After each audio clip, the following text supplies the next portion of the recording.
This is a Film Stories original podcast. Love this podcast? Support this show through the Acast supporter feature. It's up to you how much you give, and there's no regular commitment. Just hit the link in the show description to support now. Explaining football to the friend who's just there for the nachos? Hard. Tailgating from home like a pro with snacks and drinks everyone will love? An easy win. And with Instacart helping deliver the snack time MVPs to your door, you're ready for the game in as fast as 30 minutes. So you never miss a play or lose your seat on the couch or have to go head-to-head for the last chicken wing. Shop game day faves on Instacart and enjoy $0 delivery fees on your first 3 grocery orders. Offer valid for a limited time. Other fees and terms apply. My dad works in B2B marketing. He came by my school for career day and said he was a big ROAS man. Then he told everyone how much he loved calculating his return on ad spend. My friends still laugh at me to this day. Not everyone gets B2B, but with LinkedIn, you'll be able to reach people who do. Get a $100 credit on your next ad campaign. Go to linkedin.com/results to claim your credit. That's linkedin.com/results. Terms and conditions apply. LinkedIn, the place to be, to be. Hey, I'm Ryan Reynolds. At Mint Mobile, we like to do the opposite of what Big Wireless does. They charge you a lot. We charge you a little. So naturally, when they announced they'd be raising their prices due to inflation, we decided to deflate our prices due to not hating you. That's right. We're cutting the price of Mint Unlimited from $30 a month to just $15 a month. Give it a try at mintmobile.com/switch. $45 upfront payment equivalent to $15 per month. New customers on first 3-month plan only. Taxes and fees extra. Speed slower above 40 gigabytes. See details.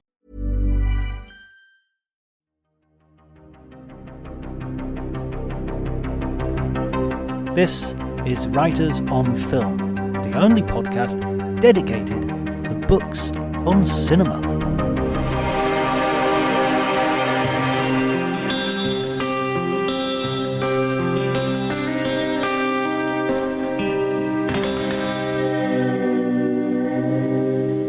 Hi everybody and welcome to Writers on Film. My name is John Bleasdale. I'm a writer and film critic, and today I'm going to be talking to Tom Shone, who is the author of many books. We've had him on before talking about Christopher Nolan for his Nolan variations. We've also talked about Blockbusters, one of a seminal book, I think, that really changed my way of thinking, a really interesting book. And in fact, today, although I think the next book he's working on, well, actually, Tom's right here, so I'll let him tell. I'll let him tell you. Well, what is your new book? I heard tell of a novel in the works. Is there any truth to that statement? No, that's true. I am working on a novel that I never thought that I would sort of write it, but I've been forced to. And but the book that is coming out next year is a book about Paul Greengrass, the Bourne director. So I've sort of been interviewing him on and off for, a couple of years. And so, yeah, it's kind of my attempt to get those fantastic, great Bourne films down on paper, along with, the docudramas that he also has done, Bloody Sunday and United 93 and so on, which I think are kind of equally, in their way, magnificent. So yeah, another Brit, and another kind of Brit who's gone through the blockbuster kind of machine, the franchise machine, and sort of come out intact, and with a style that is identifiable and kind of much copied, and I think there's a lot of consistency, thematic consistency, and so there's stuff to kind of get your teeth into, with the films, which is always what you're looking for, isn't it? Really, just you're always on the lookout for what links them and what doesn't. There's a book to be written on, the British are coming. In fact, that's a good title. The Colin Wheeland, when Chariots of Fire won the Oscar, he was like, "The British are coming, the British are coming." Yeah. And it's like, you have Nick Rogue, John Boorman, that generation, and then you have Adrian Lyne, Alan Parker, Ridley Scott, and I guess Paul Greengrass and Christopher Nolan. Although I know Nolan is mid-Atlantic, really.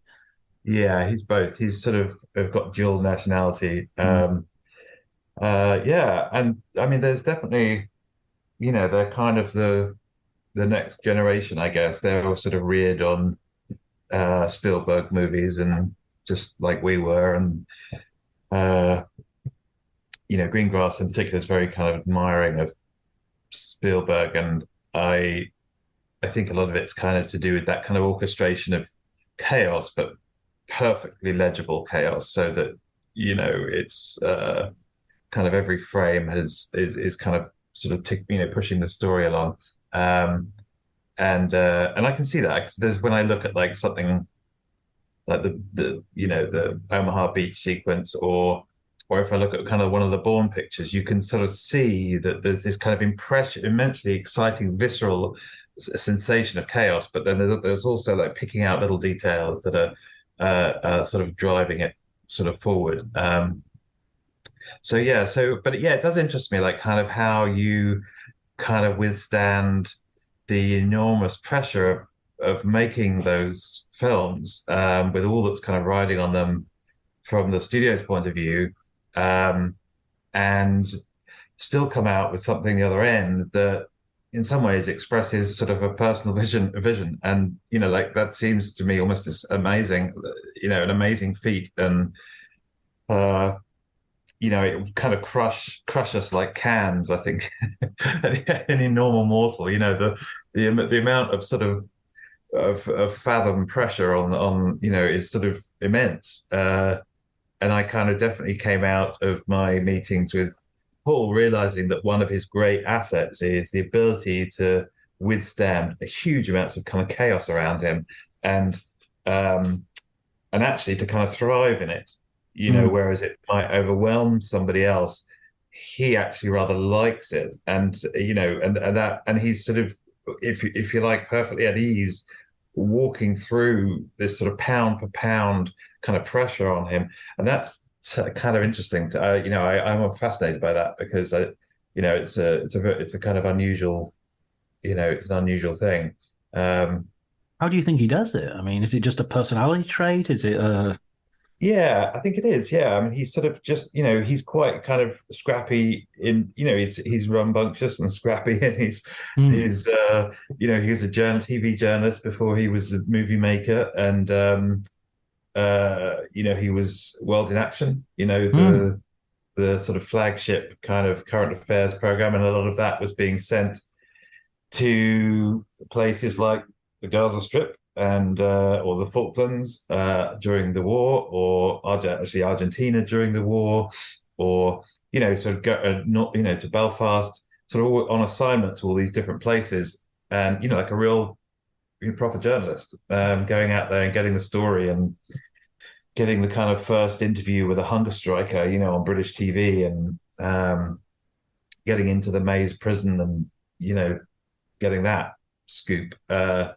So, he's definitely always been in the sort of thick of things, and, he's kind of been fired at and shot at, and he knows where the camera goes when the shooting breaks out, which he says is low. He says the moment the shooting starts, the camera drops low because you've gone down low, and then you're looking to kind of find a sort of secure spot. So he's kind of like, he's imbibed this whole, instinct for like where the camera goes when the cameraman is trying to save his own life.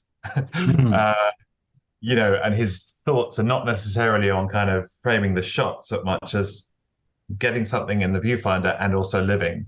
And I think, when you look at the Bourne films, there's something very organic about that style. Like, it hasn't just come from him, like, watching too many adverts and deciding he wants to sort of cut around MTV fashion, or kind of just shake the camera to give the impression of kind of something chaotic. Like, there's something organic to him that comes from having been in enough kind of fight or flight situations to know. So there's this kind of just organic, this organic kind of chaos is, and it's sort of quite natural, and it's quite and it's quite remarkable when you sort of watch it. I didn't realize, but he shoots a lot of those. He has this method of doing it, and it's not really to do with the camera moving. But do you remember in the Bourne films, all those sequences that were, they're set in the CIA hub where information is flying in from all over the place, and they're saying, Bourne's been spotted in, the Gare du Nord or whatever it is. And there would normally about like maybe half a dozen of those scenes throughout the course of the movie, and all shots, normally they would be shot separately. And what he would do is run them all together and do it like half an hour play, basically, of each of that information hub. And he would give every sort of cast member enough information to essentially have a fully functioning, information hub where he could just simply set the play rolling, and then feed into it bits of information. Bourne's in Paris, Bourne's here. And the cameraman would literally just have to kind of catch what he could of an unfolding piece of action. So in other words, it wasn't some contrived bit of, the cameraman genuinely was swinging from face to face, trying to follow what was happening in front of him. And that kind of spark of of chaos is kind of genuine, like this, you can see it, and you can feel it, and it makes it very exciting. And, so it's, it's a really, essentially he took a style that was, learned, in sort of news journalism, ducking bullets, and then and put it into blockbuster movies. And those it's all about it's fight or flight. It's kind of that instinct, that turned out to be very useful for the studios because they have so many situations where that's actually a dramatic situation. So yeah, it was really great. It's really it was fun getting into all of this with him. Captain Phillips as well is a sort of one of his films, which is just amazingly tense. And I always think that Tom Hanks was robbed, because I think that's actually his best performance. I think it's better than Saving Private Ryan. That moment where he sort of cries with utter relief is just stunning for its naturalism. It's just I mean, that was done very much on the hoof. There were I think they had a scene as scripted where he's on the phone to his wife up in the cabin, the captain's cabin, and on the phone to his wife, Phillips breaks down, and they were sort of trying to get this scene, and it just wasn't working. It felt fake and it felt phony, and they were really kind of out of ideas, but they were shooting on a real ship, not the actual ship that was hijacked, but its kind of sister ship, and the captain was there. And they asked him, where would he have been taken when he first got on board, when he was kind of, and the captain said, well, they would go down to the medic's bay. And he says, where's that? Okay, 6 decks down. So they go, okay, well, why don't we just go down there and shoot it? And so they, took the camera down, took Tom Hanks down, and they found there was a medic working there, the girl who's in the film, who's a real medic and wasn't expecting to kind of be in a movie that day. And Paul tells her, okay, so we're going to run this scene, and like Tom Hanks is going to come in, but I want you to just, pretend it isn't Tom Hanks, and I want you to kind of give him a kind of medical check. He's going to have kind of nicks and cuts, and I do what you would normally do with someone when they've sort of come in and they're bruised and battered. And she went, okay. And then they shot, and the first time they did it, she got a little too, distracted by the fact that it was Tom Hanks, and it sort of didn't work. And I think the second time they shot it, they completely sort of nailed it. And it was her, sort of very soft reassurances. It's okay, you're okay. I can't remember what the exact wording is, but she's being very kind of professional.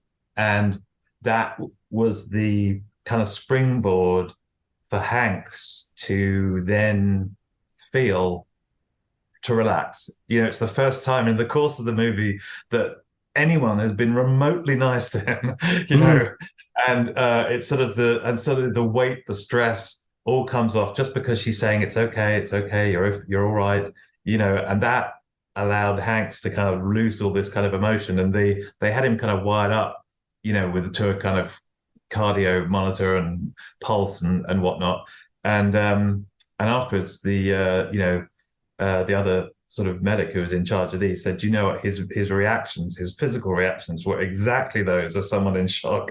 Like he'd Wow. managed to kind of complete physiologically kind of reproduce it. So, and I mean, yeah, I mean, I think it's an amazing scene too. And I think that Hanks is great in that film.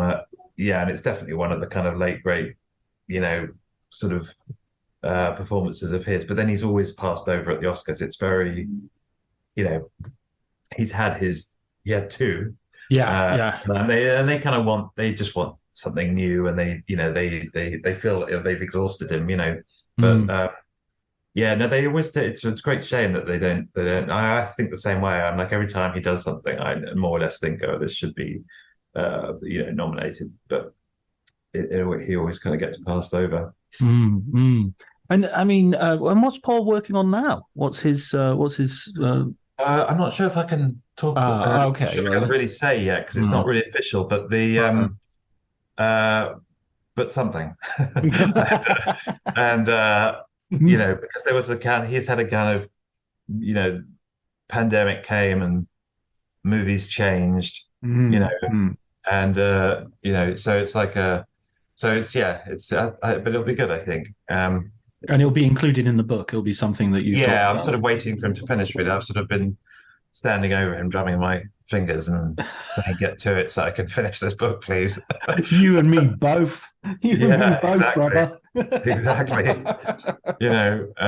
Give me my final chapter. Yeah.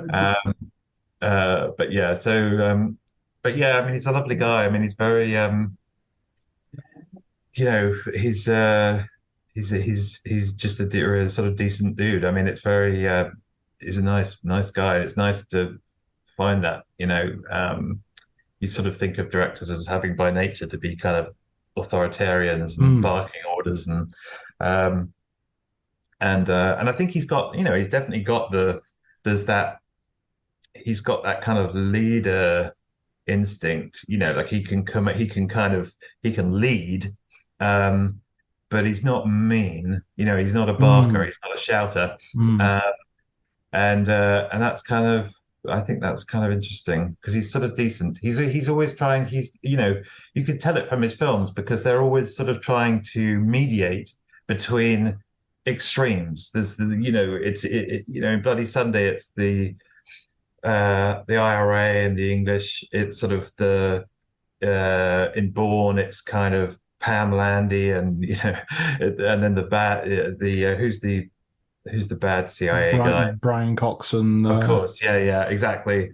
And then, his kind of heroes are always trying to sort of thread this needle in the middle Mm, and sort of balance these kind of extremes. And that's him, that's very much him. This kind of peacemaker in the middle of kind of, bombs and bullets and stuff. what I also like about him, and I think this is where his real strength, and I think it's very consistently through it, is I think this comes from what you said as well about his TV work, is that he finds the drama in the very specific events rather than Yeah. in real situations. Like, so Captain Phillips, you've never been on board a ship like that. We've got millions of those ships that are going around, well, thousands of those ships that are going around the world every single day. We've got hundreds and thousands of people who work in those ships, and yet the cinema has one movie about, or maybe two. There's a Danish film called The Hijacking as well, which features a ship like it, but you don't see that sort of thing. And the same thing, Yeah. like the air traffic controllers in United 93, Yeah. that's done so well, and it's all about people who do their jobs and Yeah. suddenly having to do their jobs extra well. Yeah.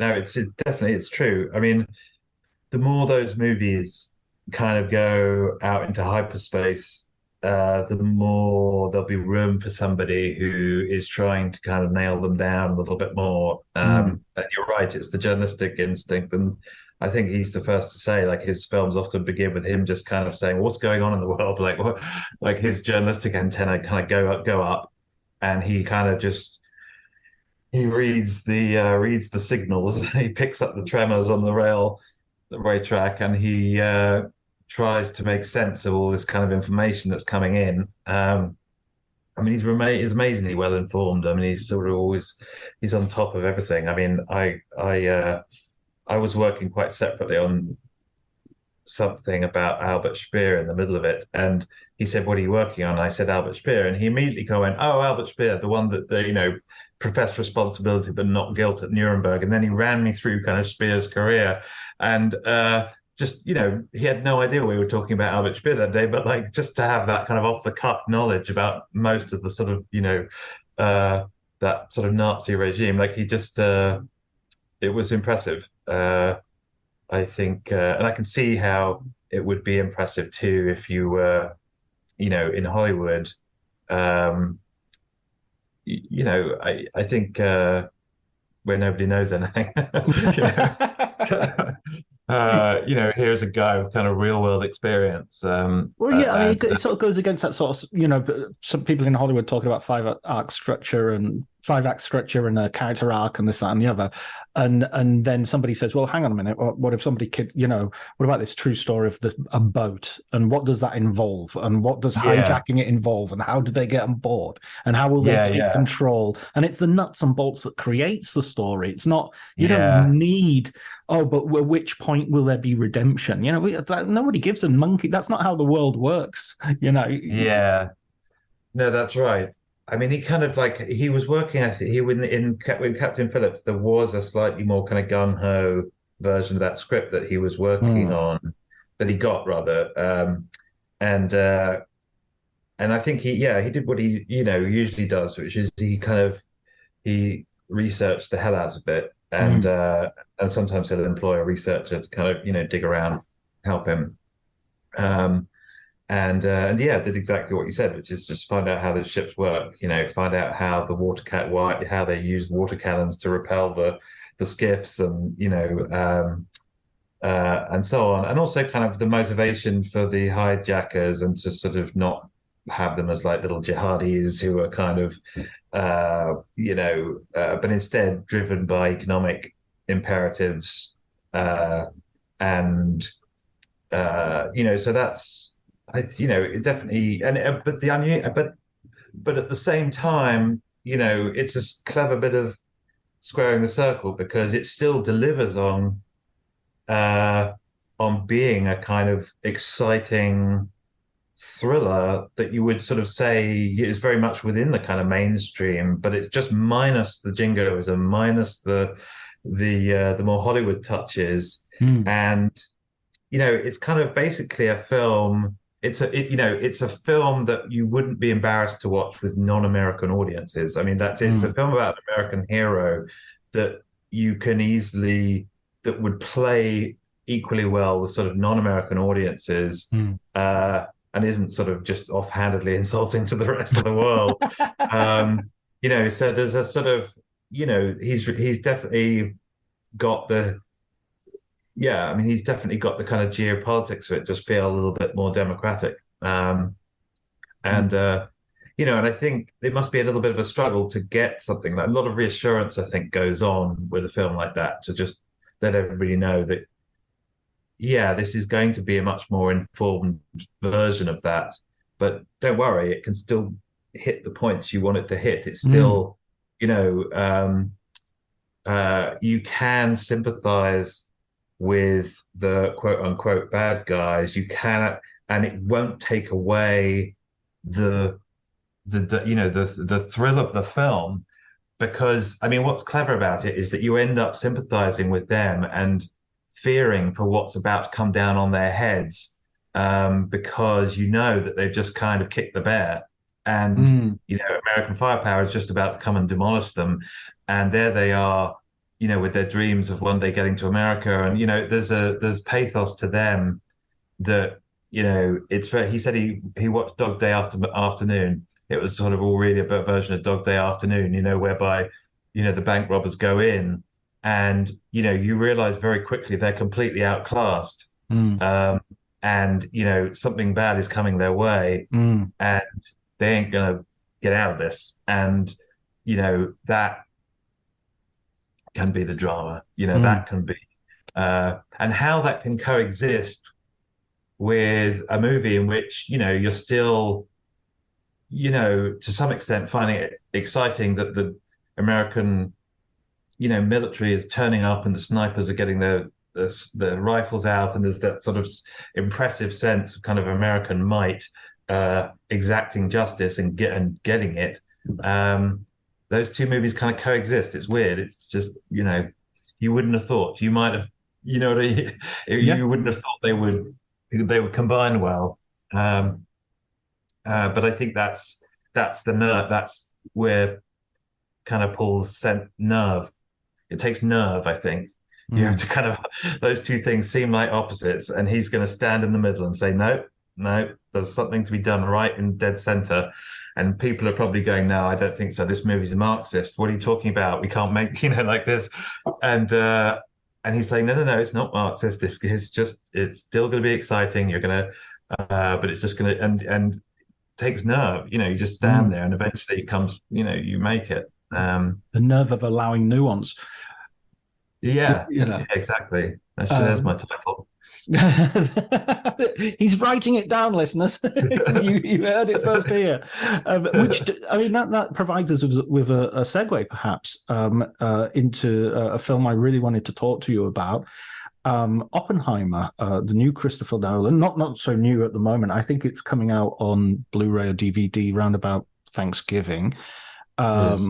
And I was utterly blown away. Bad choice of words, probably. But I think it's probably Nolan's masterpiece, which is not a word I would use sort of lightly. I honestly think that, having rewatched a bunch of Nolan's movies since reading your book, I would say he has really produced quite a number of them. I think he's done that trick that great filmmakers do, which whatever film you're watching is your favorite film by that director.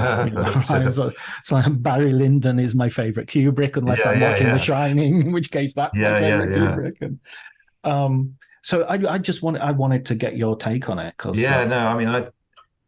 interesting. I mean, I think he has the same view of them, which is they're all his babies and he can't choose. And so I think maybe with a kind of really good filmmaker like you catch that off them. You get that with Scorsese too. It's very, but yeah, it's very hard to find one you don't at the time you're watching it. I think it's great. But I was definitely very, I already liked. I'd written the book, and I had, as you say, I'd picked out the ones that I thought were like the great ones in there, and there are a few, and I was still impressed by it. I was kind of sat down and watched it, and I think it must have been about June, and I kind of saw it on one of those kind of big IMAX screens up in the Lincoln Center in New York, and I just couldn't. It was the thing that really impressed me was just how engaged it was. I found it fully, particularly after, Tenet and to a degree Dunkirk, but they were kind of they were pushing the envelope in terms of abstraction, like kind of what, in terms of the available information about the people you were watching on screen. The characters in Dunkirk deliberately not fleshed out as into sort of typical Hollywood terms, with a kind of hero. It doesn't have a hero. It's just got many, many men and women. And then Tenet, where the kind of less you know, the better off you are. That's the sort of philosophy of that movie, where kind of ignorance is a weapon, and knowledge is a sin. And, it's kind of like the less you know, the better. They're the spies, they're ciphers, and a film I rewatched and has gone very, very much up in my estimation. Oh, good. It really leapt, 2 or 3 There's definitely something very audacious about it. But the but abstract. And so the thing that with Oppenheimer was I was so impressed by like how engaged he was with this man on just about every level, whether it be romantic, sexual, political, scientific, philosophical, moral, it was very layered. And I felt like there wasn't an aspect of him that had been sort of neglected. And I came out of it with just this kind of thinking, oh, it was just a fantastic kind of prismatic portrait of him, and with just a very firm sense of where I stood on him, his ethics, and so on. And it was, it's kind of, it was just, as people have said, just very nuanced, very complex. And it sort of plays, it's interesting. When I first watched it, I was excited because it was thrilling and because it was Nolan, kind of maintaining momentum for this sort of 3 hours, and you're kind of swept along. And then I sort of went back and read it again. I read the script, and I kind of, and I also spoke to him, and I kind of, and I sort of went back to it that way, and I realized that there's almost two movies in there, and one of them is thrilling and exciting, and then one of them is extremely damning. The portrait of him that emerges is so relentless and unblinking, and he gets away with nothing, and so there was something very scrupulous, I think, about it, and I felt like that it was a moral film ultimately. I just felt there was a great sense of morality to it, and I do think there is that to his films. I mean, he's very he's made a lot of movies in the kind of crime, the area of crime, and they do have this sort of Dostoevsky, and he's got this fascination with kind of guilt and with nemesis that come and punish you for the sins you don't even know that you've committed. I mean, they're all kind of portraits of guilty men. You go back and it's in Memento of a guy who is so smart, he's talked himself out of if you take one reading of the film, the murder of his wife, and his guilt over that has driven him out of his mind.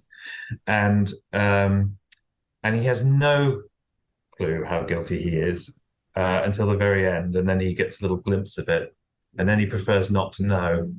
And that sense is there too in Inception. He's kind of guilty, and the entire movie is him driven into this dream world rather than confront the fact of his guilt.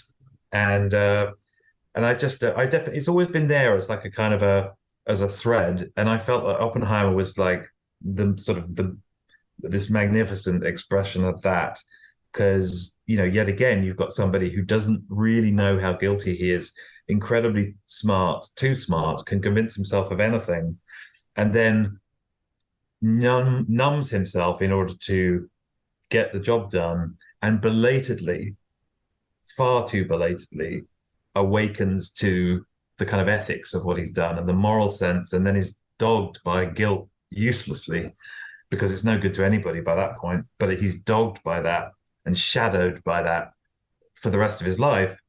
And then it receives this sort of perfect expression, this shadow, in the character played by Downey, who's this nemesis, just rises up out of the shadow to kind of strike him down for his crime, essentially. So to me, it's like crime and punishment. It's sort of like, here's what he does wrong, and here's how he gets paid back for it. And the McCarthyism and the politics of it recede a little bit, and I just sort of think, no, this makes perfect sense to me. This man is a sinner, and he's punished for his sin, and it's I really felt. I think that, as I say, the kind of the morality of it, the fact that you had this kind of granular portrait of what it is to be guilty and not quite know, which is the real torment. That's sort of him. That's sort of his characters anyway. Like that's, and I think he's got it on screen. And I think, to see all of that's in the film, and it's got so much in it. The A bomb, the H bomb, the Reds, the Nazi, like it's got so much in it. But to see all that stuff just corralled and organized as a sort of psychological portrait, it really felt to me like he was, because I always felt that with him, that he had a much better grasp of human beings and the psychology of human beings than people gave him credit for, because he was, the films are so smart and they're so, there was this sense of, that people get of kind of coldness or I never understand that. I never understand that accusation of coldness. Kubrick gets it as well. And it's like, are we watching different films? I mean, you can think and feel at the same time. It's not, it doesn't have to be mushy, I think there's a slight, I mean, I know. I mean, I think kind of, I think people don't really, I think there's a slight, the terms are little bit loose too. I think if you don't emotionally engage with a film, that's a very boring film, and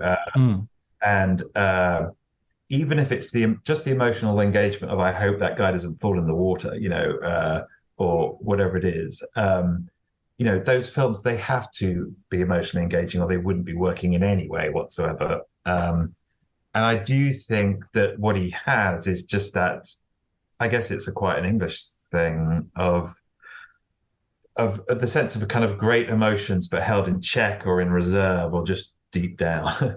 And, and I think you definitely get that in the kind of the architecture of a film like Inception, down is the only way up, forward, I think they say at one point. And I sort of think, I mean, it's not, it's like all these things, it's just not quite accurate, but he does, but I felt like with Oppenheimer that there was, but the sense of his understanding of like how people work, how the mind works, how guilt works, how denial works, all these things was just really spot on, really accurate. So I don't know whether it'll settle that or win over the converts. I mean, I have found people that sort of aren't normally Nolan people coming on board, as it were, with that film, which is, I guess, borne out by the the box office, which is phenomenal. I mean, I was totally unexpected. I'll be honest with you. When I saw it, I thought this is fantastic, and I don't know what it's going to do. I mean, because it was before it came out, and I was just like, I just have no idea. This could be, I could see it. I could see it going. I wasn't sure. I was like, this could be his Kane, meaning, the kind of the great film that gets jilted and left at the altar a little bit. Like I just had that is a plausible, that could have been a plausible future for it. Yeah. A sort of overambitious kind of film that bet too heavily on the idea that a talky 3-hour movie full of nuance and complexity was going to go over well at the box office, and people go, well, of course, that it was an honorable attempt. You know what I mean? And to be rediscovered in 5 years' time and reclaim Criterion will save it at some point. That's right. And I'll be honest, I said, I thought that, and I said, I'm just not sure what this is going to do. And so when it came out and it did what it did, I mean, I literally was just almost shocked. I mean, I was like, that I wasn't expecting it. And it does go to something about him that I have found, which is, I mean, I felt the same way about Memento too. I thought Memento was great when I saw it, and I saw it before that film came out, and I was clueless as to like how it would do, as I think all the distributors were too. They were all frightened of it. And I think that there is easily a kind of world in which there's a sort of an alternative Borgesian universe in which Christopher Nolan is a much more kind of cult, left field taste of kind of movie aficionados whose latest films are supported by a small coterie of kind of critics and cineasts, who kind of haul him around and say, why isn't our guy better known? It's so unfair. And, like, I totally see that universe. And each film that comes out, I sort of think he's probably about to go into that universe. And so I'm always amazed that they're as huge as they are. And of course, that tells me that they're also they're playing several games at once. There's there's lots of things going on here. The cleverness, the complexity isn't the whole story. There are obviously much deeper, broader sort of things he's hitting on, which is where the emotional engagement comes in.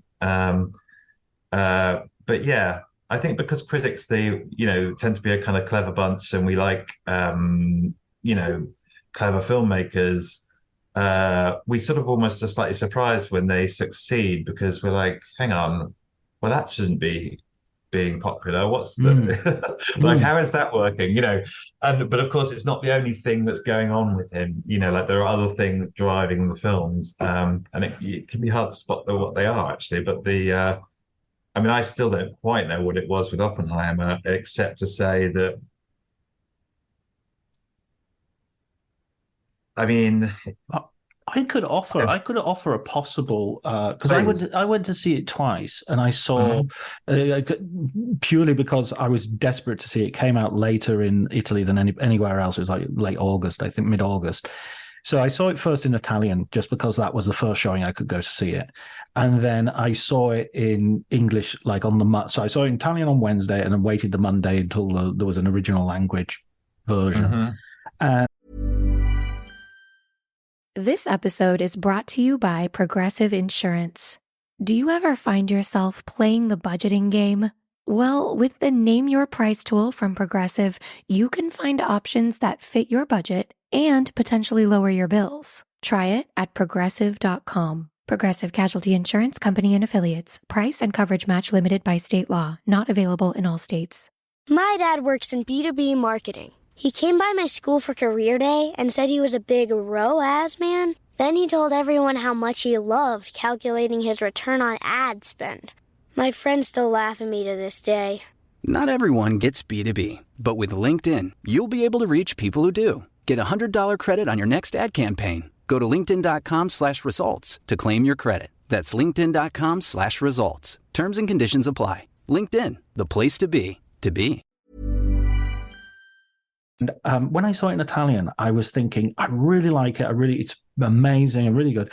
But there's a kind of grammar of Hollywood to it, of a more conventional Hollywood movie, which made me a little uncomfortable. So, for instance, the sort of court scene where Robert Downey Jr. gets his comeuppance, and where the Emily Blunt says something, and you sort of think, yeah, in your face, and I was thinking, this isn't quite right, and are we feeling that he's being let down by, he's been hard done by, which is a possible reading. And then when I watched it again in English, and I don't think it was necessarily a language problem, because the Italians are really good at dubbing films. But just watching it that second time, I just thought, wow, he's using that courtroom situation and all those beats that you are so primed for, that you want to do it. And he's using them, but he's undercutting every single one of them. He's not letting him off the hook. You're not being allowed to enjoy it. And when, the final triumph that he has, which is like, the sort of the civil servant who's shadowing Robert Downey Jr. saying, Einstein and him weren't commenting about you. They're probably talking about something much more important. And you sort of think, yeah, you're not all that. And then when you hear what he's actually saying, it is actually not something which disparages Robert Downey Jr., or something which is important but just above his pay grade. It's actually about Oppenheimer's feeling that he's completely destroyed the world, or put the world at existential risk. And that felt also so contemporary, because it was not just like, this is nuclear weapons. It's just, the climate crisis for me. It was just, we've still got nuclear weapons, and we've added to that a completely toxic politics, which is utterly incapable of dealing with further extra existential crises on top. So that final scene was just utterly damning. Is the inability of the brainiest people to affect the progress of humanity in a positive way. It was So there is that Hollywood movie that dings all those beautiful points and is extremely exciting, and the beautiful editing at the beginning, and it drives you along. But even when the bomb blew up, which is an amazing set piece, I remember sort of looking at my watch and thinking, there's still another hour and a half to go. Right. How are they going to do this? Yeah. No, it's very interesting. What do you think of that? What do you think of that sort of? Yeah, definitely. I mean, I think that he's kind of, working out the relationship it has to like the sort of standard tropes of like the biopic is a fun exercise, because you kind of realize that he's really kind of Picasso'd it. He's taken the biopic, which when you think about it is really about recording the triumphs of outstanding individuals who've in some ways helped along the march of human progress, right? And it's very clear that Nolan is kind of correctly ambivalent about whether that's at all applicable to someone like Oppenheimer, that in many ways what he did is halts progress in its tracks, because you certainly can't say, that we were clearly better off, nor can you really say that we want to go back, we should have gone back to the way it was. We're literally in this sort of paralyzed point, which he sees kind of Oppenheimer being in, of like helpless to do anything except develop this stuff, which he's going to then regret for the rest of his life. And that kind of sense of kind of moral paralysis that he has is the absolute opposite of kind of the usual kind of like, the march to progress, the sort of the, that you normally get in a biopic. And I think up to the bomb blast, you've got, it's very kind of fragmentic and fragmentary, and it's sort of, it's a little bit cubist almost. But you do have discernible biopic sort of tropes, and I think kind of then you get to the Trinity test, and you get two scenes. You get the Trinity test, and then you immediately get the scene in Fuller Lodge afterwards, where he imagines them all being ripped to shreds, by that kind of nuclear light, and and it's kind of, and it's quite a thing, to have the point to which the whole movie has been marching, the triumph that, so-called of kind of scientific kind of know-how and military know-how to produce this thing and beat the Germans and so on, or Japanese as it then is. And then to kind of almost halt that in its tracks, and minutes later, I think it's only minutes, have the kind of the effects of it. And it completely poleaxes that sort of, that push of the biopic. He's very, I actually found the last hour almost the best of it, in that, I kind of really, that's where the pattern emerges, because you've been absorbing a lot of information in the first two. And like Oppenheimer himself, you're almost sort of too adrenalized to kind of notice sort of what's been taking shape. And then in the last hour, you've got all the pieces of the jigsaw kind of doing, it's classic kind of Nolan, all the kind of various clues and patterns that he's laid emerge, and the way that the Downey figure, essentially emerges as this kind of nemesis. And you may have been paying attention to him, but maybe not that much. I absolutely love the way he sneaks up on that film through the editing and the storytelling and so on. You're not at all convinced you don't know at all that he's the guy to watch out for, or that he's going to play such a sort of diabolical role in the kind of the drama. And he just kind of like creeps up on you like smoke. And in that final hour, there's that realization point, and it's very much a bit like the kind of when you realize the Joker's diabolical plan, the editing kind of brings it all in, and you kind of like you have that great. It's almost like the opposite of a eureka moment. It's like it's an inverted eureka moment where a diabolical plan has finally emerged, and you finally see it. And I mean, he's so good at those. I mean, he's very good at ending his films generally. But the last hour I thought was absolutely was its sort of almost its strongest. And the Downey figure is so. I mean, he gets such kind of wounding insights into Oppenheimer, and he's the one that kind of calls his bluff on the sort of the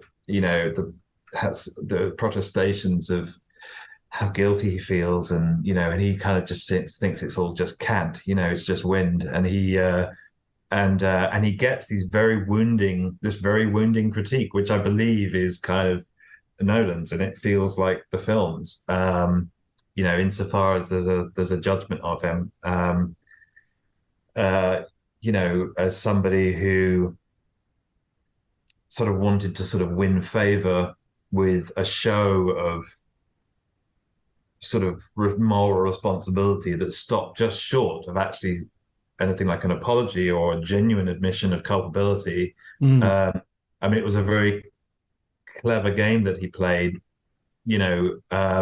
wherein he sort of made statements that seemed very much like he was taking the kind of ethics of it on board, and he seemed to be responsibility was a word he used, how much it weighed on him, but he never actually said, I'm guilty, I did it. That's back to Albert Speer, aren't we? I mean, it's that's exactly what it reminded me of. Yeah. It reminded me of like the way that he split that, exactly the same thing of kind of admitting it without saying I personally did it.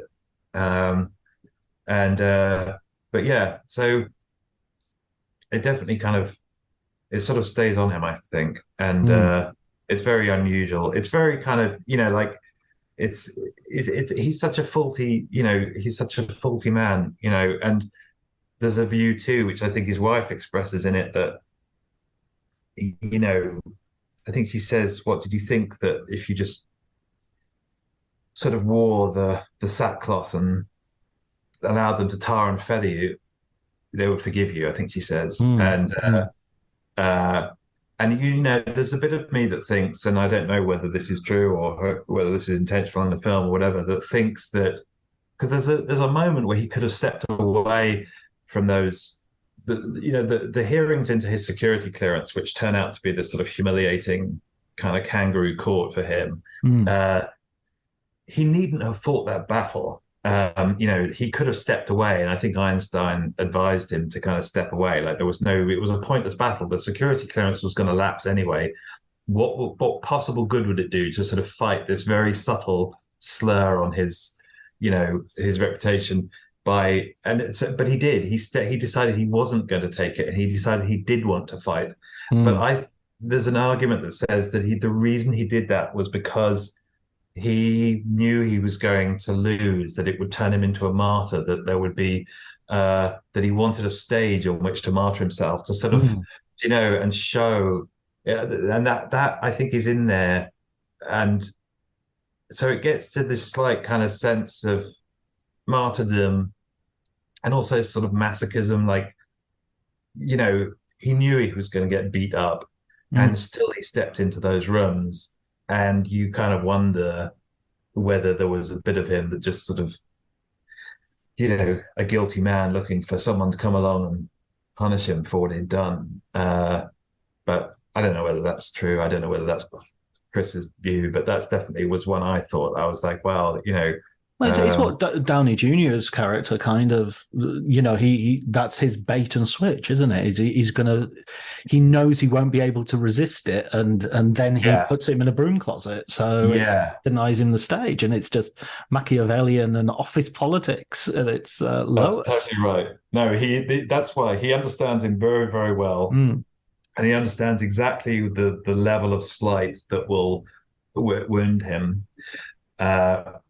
Because remember, he's been wounded. He was wounded by Oppenheimer's comments about lowly isotopes, I human. think. Yeah, Yeah, that's lowly right. And he human. felt his ego got bruised, and Yeah, and it sort of turned I mean, it's like a lot of Nolan's films. It's like about two guys who kind of get into each other's heads. It's like a head game. the Like Prestige. Yeah, Like yeah. The Prestige, exactly right. Where it's like he just can't let this guy go. He's just something about him is just insinuates his way into his skull, Yeah. and he just has to get into the ring with him. And of course, in doing so, he just faces certain defeat. And the sort of It the kind of kills unravel- both of them as well. I mean, it kills both of them because Downey Jr.'s That's political right. career is shredded.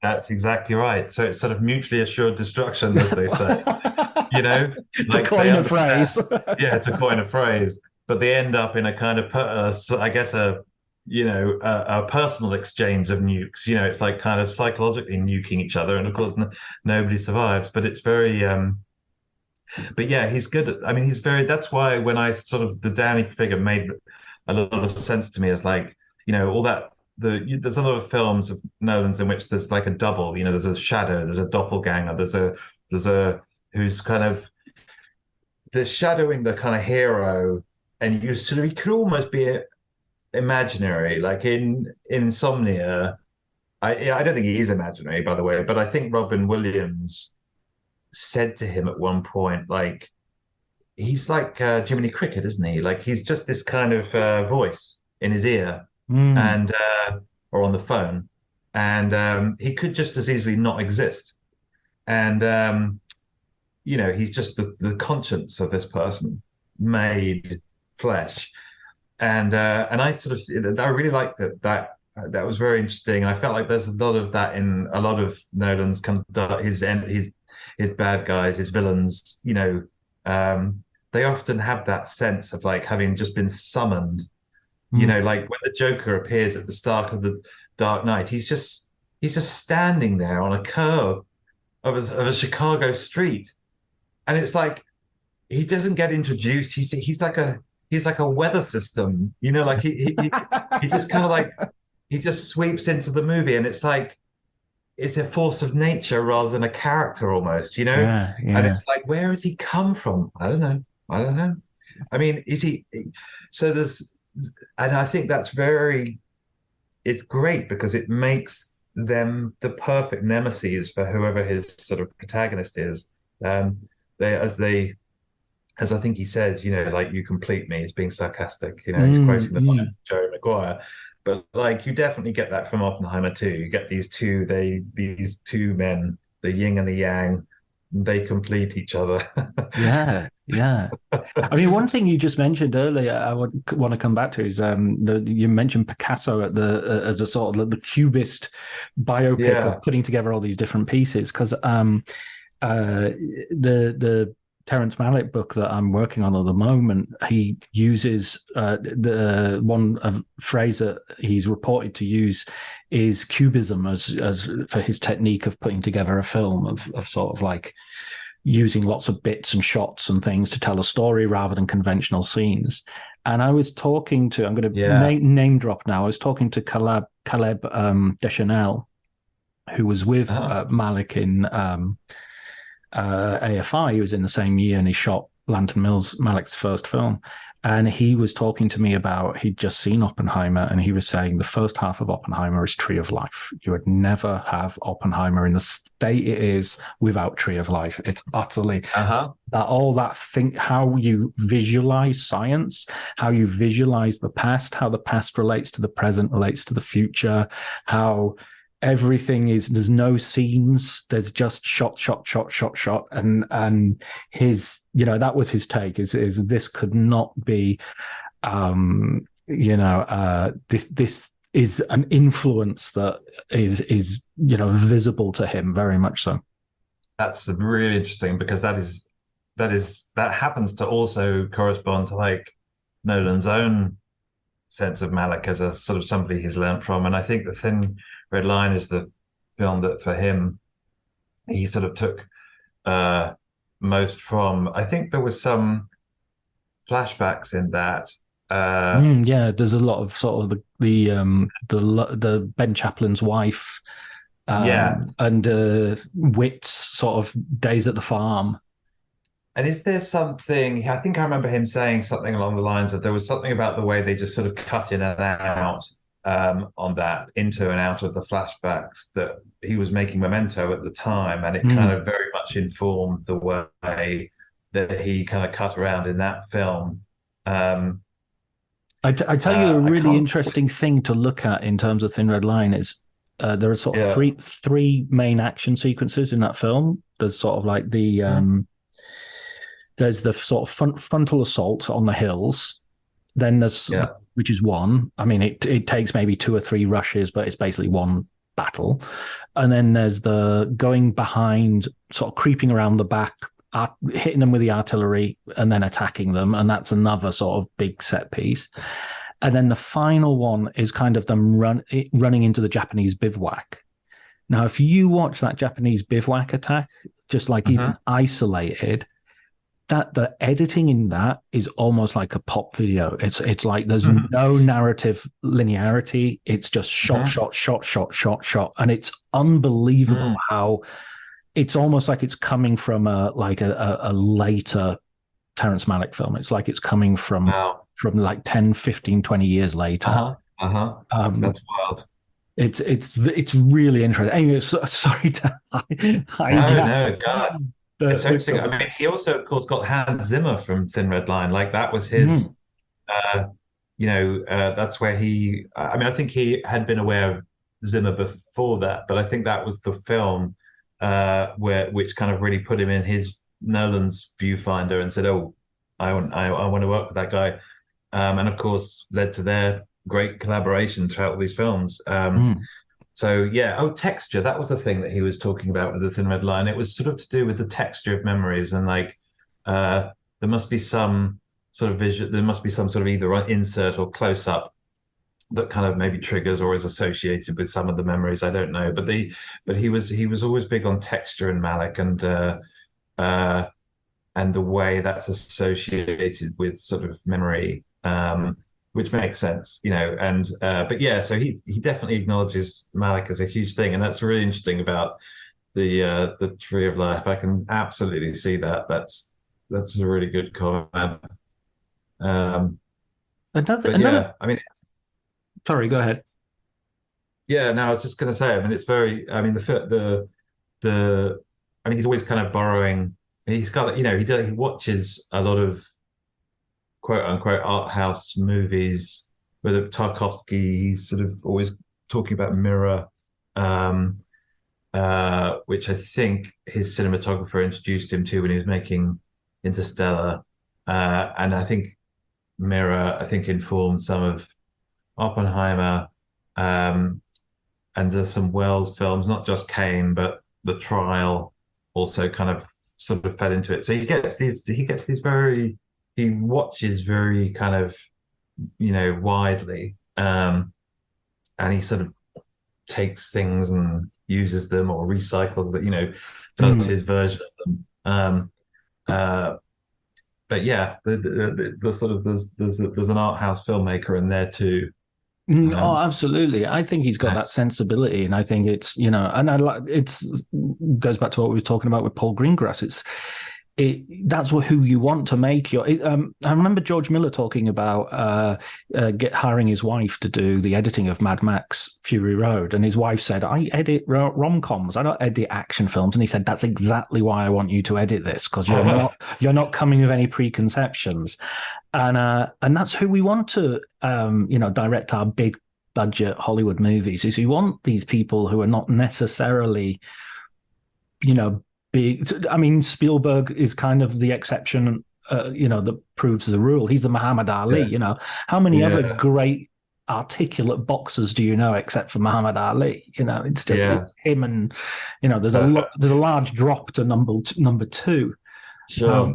What do you think of the sort of the season so far? I wanted to sort of get your general take on this. We're going into Oscar season, and there's a lot of great films. Killer of the Flower Moon has come out, and The Killer, David Fincher's film, and there's Barbie, of course, as well, which was paired with what did you make of the season? Yeah, I mean, well, I definitely thrilled to, as I think, as you know, like that kind of opposition of kind of Barbie and Oppenheimer almost years before it came out. I was like, the moment they got scheduled against each other, I was like, oh, okay, there we go. You complete me, right? That's they were the sort of yin and the yang of kind of film going. You know why that happened, and don't you? Sort of, do you know why that happened? Tell me. Oh, well, Warner Brothers boss was because Nolan was angry with the Warner Brothers boss. What's he called? David Slavin, is it? The Slavin, the guy who's the strikes, or keeps coming out with nonsense about the strikes. Anyway, he was head of Warner Brothers when Tenet was going to be released, and Nolan was angry with their release strategy, and so he left Warner Brothers and made Oppenheimer elsewhere.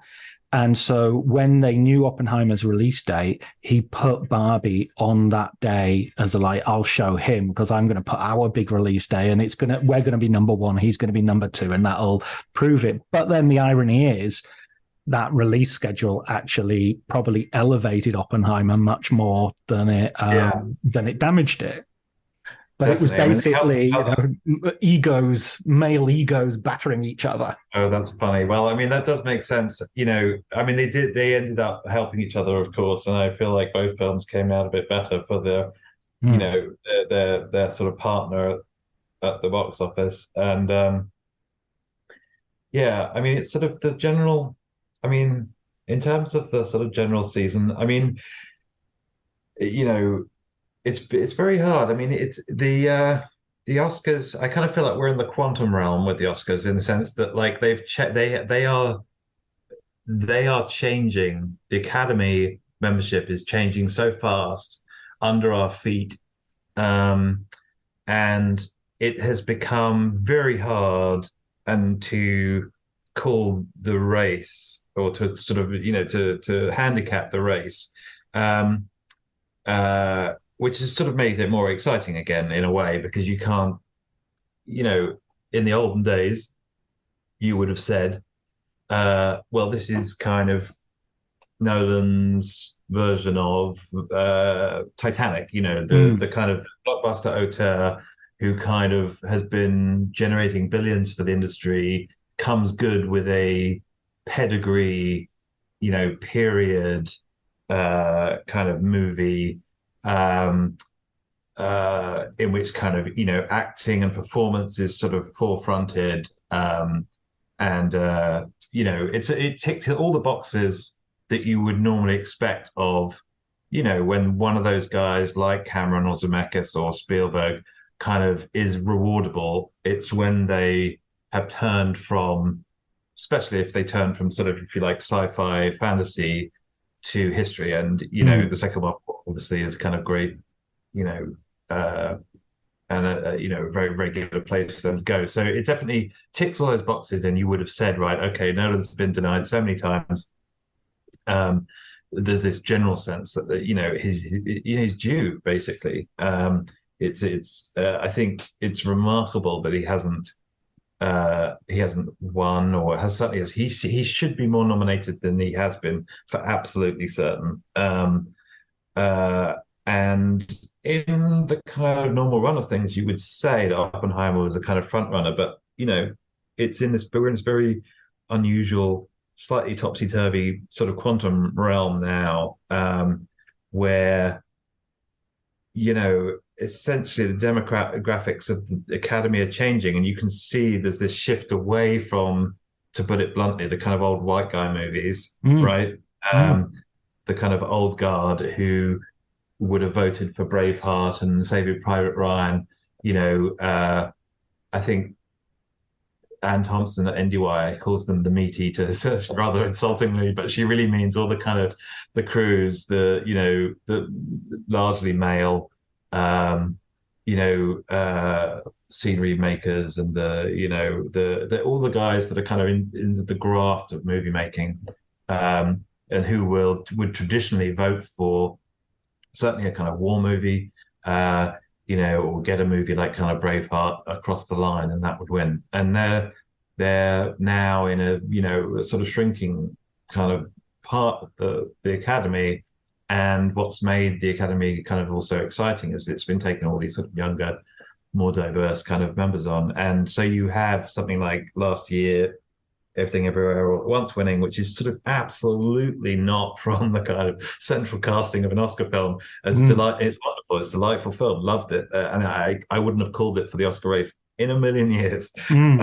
So I've regularly got used to the idea of it being completely foxed, by kind of what actually kind of wins. And so, therefore, what does that mean? I think that it probably means that like something like Poor Things, which I haven't seen, but everything about that film ticks the box too, or that Everything Everywhere All at Once ticked, sort of a younger sort of fan base. I think it's very, he's a very deserving kind of director. It sounds you don't think Greta Gerwig would get it for Barbie?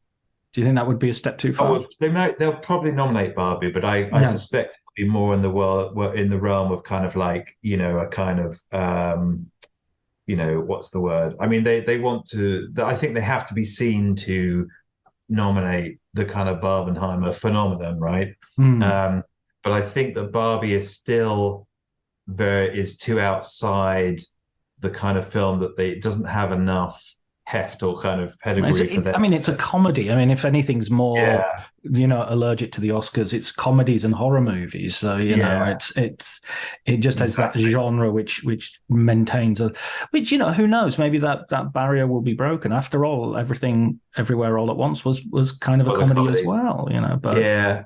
I mean, I think also maybe if I might be, it's probably not quite good enough. I liked it. I didn't think it was like brilliant, but I did love it when I think the final third of that, the musical numbers with Ryan Gosling, I felt like that picture lifted suddenly. And I think that there was a certain amount of fault finding. You felt the Kennedy. The Kennedy, exactly right. But I think there was some fault finding with the first half that I think felt justified to me. It didn't, there was, it was funny, like the audience I was with, the funniest line was the one that got the biggest laugh with the English audience that I saw it with, was when they did a voiceover bit where it says, Margot Robbie may not be the best spokesperson for a point about body image. Do you remember that little? And I was like, oh, okay. So what you have here is a moment of candor about the slight bad faith in which the movie has been made was the one that really bolted through and got the audience. The moment that film copped to this slightly kind of, bad faith is perhaps the meanest way of putting it, but the sort of that sense, frank candor, candor that it had its foot in its own trap to some degree, and. So, and it was sometimes at the risk of sort of just, there was, that slight kind of that rust of kind of knowingness where if you just kind of cop to a sin, it's sort of almost enough to get you off it. Well, is it really? Is subconsciousness enough really to kind of get you off the hook? Just admitting to the fact there's something a bit contradictory about a feminist version of Barbie, is that enough? So there weren't enough ways for that candor to really strike home, except in those little moments. And I actually felt that the Ken performance was just, far and away the funniest, and it was great. So there remains, I think, the slight sense of like, is it good enough? Maybe really. I mean, they're a very discerning, bunch. The Academy members. They do. So I think that it definitely gets like nominated, and it may win for like production design or something like that. But I think that but in terms of like I always think of like the win, the biggies, director and film and so on. It feels to me like it's kind of it's Maestro and Poor Things and Killers of the Flower Moon and Oppenheimer. And when does Zone of Interest come out in the US? That's December, I think. Right. I haven't seen that yet, but that's going to be a hard one. It'll, it could well. It's very austere, right? I saw it at Cannes. Yeah. And I think it's obviously going to get command attention, and it's and it may even get nominated. But there's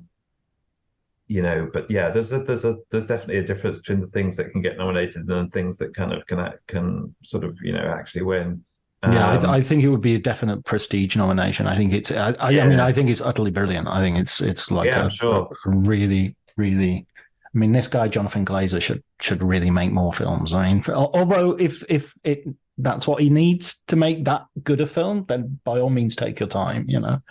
Yeah, But, no, he's the greatest British film director that no one's heard of. It's like like he's the one that you're always like, have you seen Birth? You're trying to explain to people like kind of what they should see, and you're like, oh, okay, I'll watch it.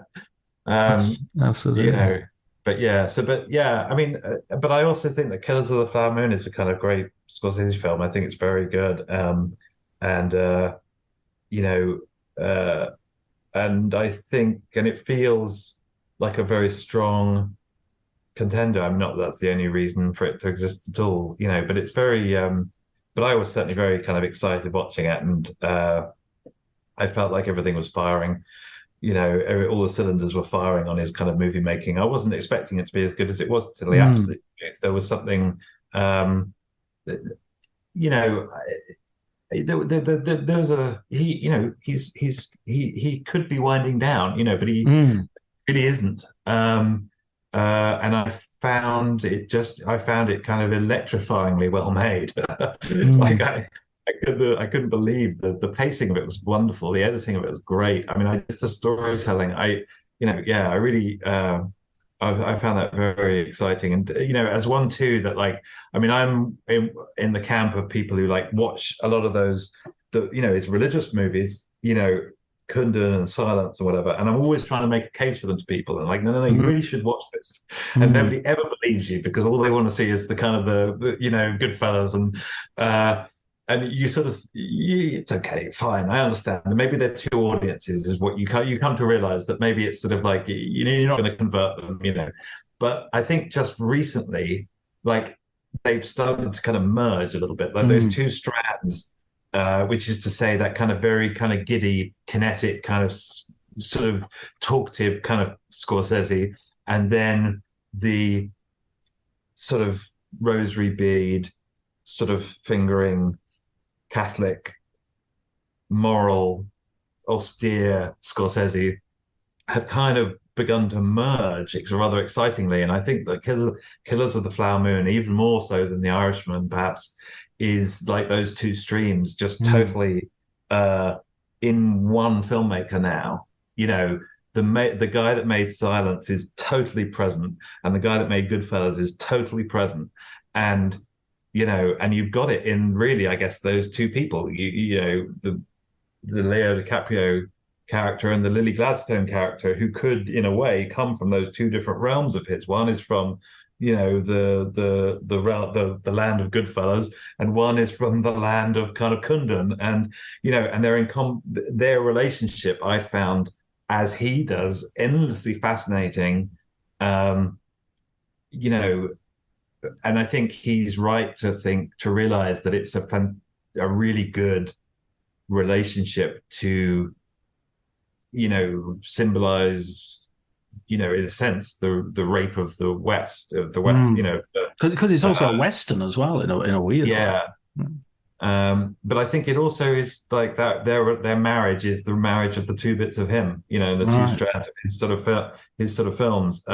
So for all these reasons, I find that it works beautifully. And then of course Jack Fisk is doing the production design, and I was getting a lot of Days of Heaven flashbacks in the course of that. The fire sequence where they're sort of putting out the fire in the cornfield, and particularly admiring the way in which, again, classic kind of Fisk, like it was incredibly well researched, but also very spare. I think like production designers for period movies, they tend to kind of go, well, there's just so much stuff, let's just fill it with stuff. And you walk down the street and it's just everything's full. And and what's so great about him is that you get these fantastic details, but often it's just like the rest is empty, and you look out the rest of the landscape and it's empty, and you're like, that is exactly how the American West was. That's how I believe the American West was.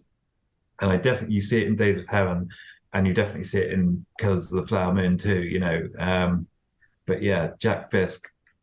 What a guy. What a guy. Yeah. He's a buddy of mine now. I'm going to drop his name as well. Oh, really? Great. Yeah. What's he like? I mean, he's so generous. He's so generous. Yeah. I mean, you do interviews with people, and of course, you expect to have your hour or however much time you've kind of asked for.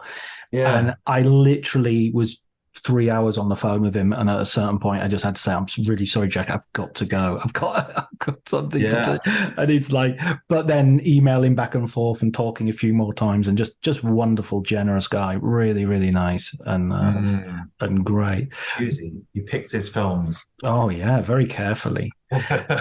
Well, listen, Tom, it's been wonderful talking to you again, and I can't wait to talk to you when your Paul Greengrass book is out, because we've already talked about it deeply, but I'd love to have you back on once I've read it, so I can argue with you. And I really need to revisit Killers of the Flower Moon, because I watched it in Cannes, and sometimes that's not the best way of watching a film. I felt a little bit overloaded, and it was one of those films was difficult to get into, and all the rest of it. So I didn't think it was a bad film by any means, but I was a little bit, this is a sort of 3.5, 4-star film, and I want a 5-star film.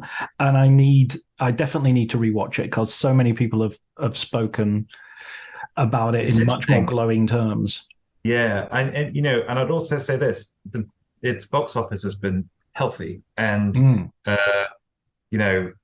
tracking numbers and cinema scores and all that kind of stuff are a kind of a necromantic science, right? It's sort of, do we trust it exactly? But I was definitely heartened to see that the box office was healthy and audiences were kind of grading it really highly. And so, it definitely is kind of landing, with some folks. And so, yeah, I mean, we'll see how it plays out. And see how it does in the UK as well. I mean, it's out there this weekend. But let's definitely meet back up again, and then we will be able to I'll be able to talk more about what the film that Paul Greengrass is actually doing. Excellent. Thank you so much, Tom. It's been a real pleasure. Right. Yeah, my pleasure too.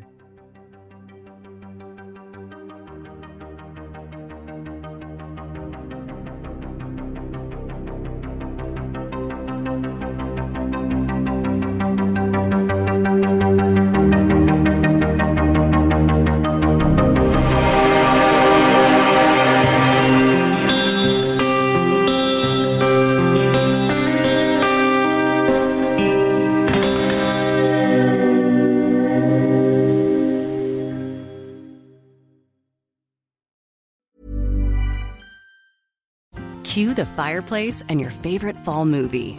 There's nothing better than a cozy evening at home with a glass of First Leaf wine. First Leaf is a personalized wine club that delivers right to your door. Sounds magical, right? They get to know your favorite tasting notes, which varietals you enjoy, and whether you prefer sweet or dry wines. So in every shipment, you get bottles tailored to your unique palate. Go to tryfirstleaf.com/fall to get your first 6 wines for just $44.95 with free shipping. This episode is brought to you by Progressive Insurance. Do you ever think about switching insurance companies to see if you could save some cash? Progressive makes it easy to see if you could save when you bundle your home and auto policies. Try it at Progressive.com. Progressive Casualty Insurance Company and Affiliates. Potential savings will vary. Not available in all states. My dad works in B2B marketing. He came by my school for career day and said he was a big ROAS man. Then he told everyone how much he loved calculating his return on ad spend. My friends still laugh at me to this day. Not everyone gets B2B, but with LinkedIn, you'll be able to reach people who do. Get a $100 credit on your next ad campaign. Go to linkedin.com/results to claim your credit. That's linkedin.com/results. Terms and conditions apply. LinkedIn, the place to be, to be.